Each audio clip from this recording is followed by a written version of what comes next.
மகா பயங்கரமா சந்தோஷத்தோட இருக்காங்க. எல்லாருமே சேர்ந்து டைனிங் டேபிள்ல இருக்காங்க. சரி சாப்பாடு எல்லாருக்கும் பரிமாறலான்னு சொல்லிட்டு எல்லாருமே சாப்பிடறதுக்கு வெயிட் பண்ணிட்டு இருக்காங்க. அப்ப ராஜலட்சுமி சொல்றாங்க, "எனக்கு சாப்பாடு வேண்டாம்" அப்படின்னு சொல்லிட்டு. "ஏன் ராஜலட்சுமி நீ மட்டும் இப்படி பண்ணிட்டு இருக்க?" அப்படின்னு சொல்லிட்டு அவங்க ஹஸ்பண்ட் கேட்கிறாரு. அதுக்கு அவங்க சொல்றாங்க, "இல்ல இந்த குடும்ப மானத்தையே வாங்குறான், மண்ணெல்லாம் மிதிக்கிறான். எனக்கு புடிக்கல.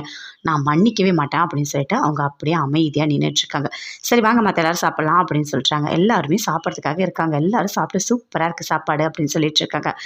சரி எனக்கு மீட்டிங் இருக்கு அப்படின்னு சொல்லிட்டு சூர்யா சொல்லிட்டு இருக்காரு. அதுக்குள்ள யாரோ வராங்க. யாரு? அப்பா நீங்க யாராவது வர சொன்னீங்களா? அப்படின்னு சொல்லிட்டு சூர்யா கேட்கிறாரு. நான் யாரையும் வர சொல்லலையே. யாரா இருக்கும்? இவ்வளோ பேர் வந்திருக்காங்க அப்படின்னு சொல்லிட்டு யோசிச்சுட்டு 2 பேருமே வாசல்ல நிக்கிறாங்க. அப்ப வாங்க வாங்க அப்படின்னு சொல்றாங்க. நாங்க அன்னை தெரசா மாதர் சங்கத்துல இருந்து வந்திருக்கோம். எங்க அநியாயம் நடந்தாலும் தட்டி கேட்போம். அதே மாதிரி ஏதாவது நல்லது நடந்தாலும் அவங்கள போயிட்டு பாராட்டுவோம் அப்படின்னு சொல்றாங்க.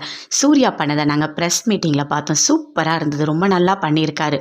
அவங்களோட ஒய்ஃபுக்காக நல்லா சப்போர்ட் பண்ணியிருக்காரு. இவ்வளோ பெரிய கம்பெனியோட எம்டியா இருக்காரு. ஒய்ஃபுக்காக சேர்ந்து மண்ணெல்லாம் மிதிச்சிருக்காரு.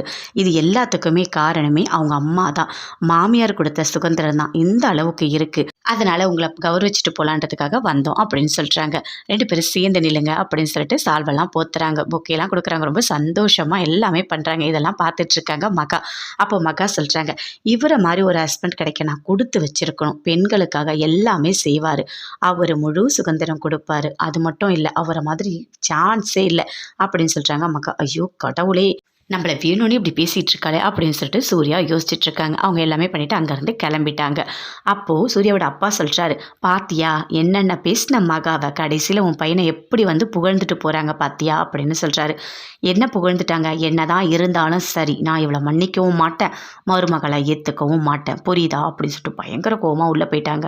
சரி அதை விடுமா, அதெல்லாம் சரியாயிடும், ஒன்றும் பெரிய பிரச்சனை கிடையாது. சரி உனக்கு என்ன வேணும் சொல்லு, நான் வாங்கி தரேன் அப்படின்னு சொல்லிட்டு சூர்யாவோட அப்பா கேட்குறாரு. தாத்தா எல்லாருமே கேட்குறாங்க. எனக்கு எதுவுமே வேண்டாம், எனக்கு அப்படிலாம் எந்த ஆசையும் இல்லை அப்படின்னு சொல்கிறாங்க. இல்லை இவர் தான் என்கிட்ட பேச மாட்டாரு, எனக்கு ரொம்ப கஷ்டமாக இருக்குது, அவர் பேசினா போதும் அப்படின்னு சொல்கிறாங்க மகா.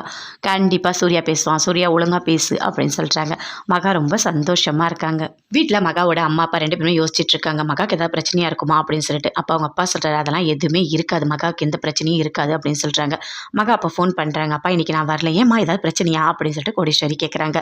பிரச்சனைலாம் ஒன்றும் இல்லைம்மா, அவருக்கு டிசைன் பண்ணணும் அதனால தான். சரி மகா உனக்கு என்ன பிடிச்சிருக்கோ அதை செய், சந்தோஷமாக செய், சரியா நீ நாளைக்கே வா, மீதில் நான் பண்ணிக்கிறேம்மா அப்படின்னு சொல்லிட்டு அவங்க அப்பா சொல்கிறாரு. ஃபோனை கட் பண்ணிட்டாங்க. ஐஸ்வர்யாவை ஹாஸ்பிட்டலுக்கு கூப்பிடுறாங்க கௌதம் சித்ரா 2 பேருமே. அப்போது இல்லை நான் வரல அப்படின்னு சொல்கிறாங்க. எதுக்கு வரலன்ற, வா அப்படின்னு சொல்கிறாங்க. இல்லை எனக்கு நாளைக்கு போகலாம். என்ன நாளைக்கு போகலாம், இன்றைக்கி தான் எனக்கு டைம் இருக்குது, நாளைக்கு எனக்கு வேலை இருக்குது, வா அப்படின்னு சொல்லிட்டு கௌதம் கூப்பிடுறாரு. ஐயோ மாட்ட போகிறேன், என்ன பண்ணுறதுன்னு தெரியலையே, என்னோடய ஃப்ரெண்டு வேறு இல்லை, இப்போ என்ன பண்ண போகிறேன் அப்படின்னு சொல்லிட்டு அப்படியே பயந்துகிட்டே போகிறாங்க. ஹாஸ்பிட்டல் போயிட்டாங்க, வெயிட் பண்ணிகிட்டு இருக்காங்க. டாக்டர் வந்து வரத்துக்கு கொஞ்சம் டைம் ஆகும், உள்ள எமர்ஜென்சிக்கு போயிருக்காங்க அப்படின்னு சொல்கிறாங்க. 1/2 hour வெயிட் பண்ணுங்க அப்படின்னு சொல்லிட்டு. என்ன இது 1/2 hour வெயிட் பண்ண சொல்கிறாங்க, அதெல்லாம் ஒன்றும் வேணாம் அத்தை, நீங்கள் எதுக்காக வெயிட் பண்ண, வாங்க நம்ம போகலாம், நாளைக்கு பார்த்துக்கலாம் அப்படின்னு சொல்கிறாங்க. அப்போ சித்ரா தேவி சொல்கிறாங்க, என்ன ரொம்ப ஓவராக பண்ணுற, டாக்டர் வெயிட் பண்ணி பார்த்துட்டு போகலாம் அப்படின்னு சொல்லிட்டு இருக்காங்க. விஜய்க்கு ஒரு ஃபோன் வருது, உங்கள் கவிதை நல்லா இருக்குது அப்படின்னு சொல்கிறாங்க. நீங்கள் தானே, உங்களுக்கு தான் கல்யாணம் ஆயிடுச்சுல, எதுக்காக எனக்கு ஃபோன் பண்ணிட்டு இருக்கீங்க, உங்களுக்கு எதுக்கு இப்போ கவிதைலாம் அப்படின்னு சொல்லிட்டு விஜய் பயங்கர கோவமாக சொல்கிறாரு. இல்லை அன்றைக்கி வந்தது என்னோடய ஃப்ரெண்டு, நான் உங்களை எதிர்த்த மாதிரி இருந்து பார்த்துக்கிட்டு தான் இருந்தேன், எனக்கு மேரேஜ்லாம் ஆகலை அப்படின்னு சொல்கிறாங்க. அதை கேட்டோன்னே ரொம்ப சந்தோஷப்படுறாரு விஜய். ஓ சூப்பர், சரிங்க சரிங்க பேசுங்க பேசுங்க அப்படின்னு சொல்லிட்டு இருக்காரு.